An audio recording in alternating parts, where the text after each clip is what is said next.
രമേശും ബിനുവും ഉറ്റ ചങ്ങാതിമാരാണ്. അവർ ഒരു ചെറിയ ചായക്കടയിൽ നിർത്തുന്നു. രമേശ്, ബ്രോ, ഇന്നത്തെ ചായ എന്റെ വക. അവൻ ആത്മവിശ്വാസത്തോടെ പോക്കറ്റുകൾ പരിശോധിക്കുന്നു, എന്നിട്ട് സ്തംഭിച്ചു പോകുന്നു. രമേശ്, അയ്യോ, എന്റെ പേഴ്സ് കാണാനില്ല. ബിനു, നീ വീട്ടിൽ വെച്ചതല്ലേ? രമേശ്, ഇല്ല ബ്രോ, എന്റെ അഹങ്കാരത്തിന്റെ അഥവാ ഈഗോ എടുത്തായിരുന്നു ഞാൻ വെച്ചത്. കടക്കാരൻ അവരെ തുറിച്ചു നോക്കാൻ തുടങ്ങുന്നു. കടക്കാരൻ, നിങ്ങൾ ചായ കുടിച്ചില്ലേ? എങ്കിൽ പണം തരൂ. Ramesh, sir, 5 minute. ഞങ്ങൾ ഒരു വൈകാരികമായ തിരച്ചിൽ ഓപ്പറേഷനിലാണ്. ഇതുവരും ഡിറ്റക്റ്റീവുകളെ പോലെ അഭിനയിക്കുന്ന ഒരു തമാശ മോണ്ടാഷ്.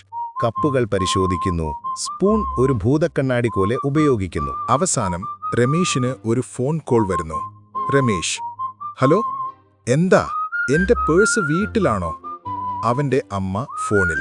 അമ്മ, അതെ, ഇന്നത്തെ ചായ എന്റെ വക എന്ന് പറഞ്ഞ് പരിശീലിച്ചതിനു ശേഷം നീ കണ്ണാടിയുടെ അടുത്താണ് വെച്ചത്. ബിനു, ശരി, ഇനി അടുത്ത മാസം ചായ എന്റെ വക, അതായത് നീ എനിക്ക് വാങ്ങിത്തരണം. അവൻ നാണിച്ച കയ്യിൽ കാശില്ലാത്ത രമേശനെ അവിടെ ഉപേക്ഷിച്ച് നടന്നു പോകുന്നു. രമേശ് കടക്കാരനോട്, സർ, വൈകാരികമായ UPI പതിപ്പ് നിങ്ങൾ സ്വീകരിക്കുമോ?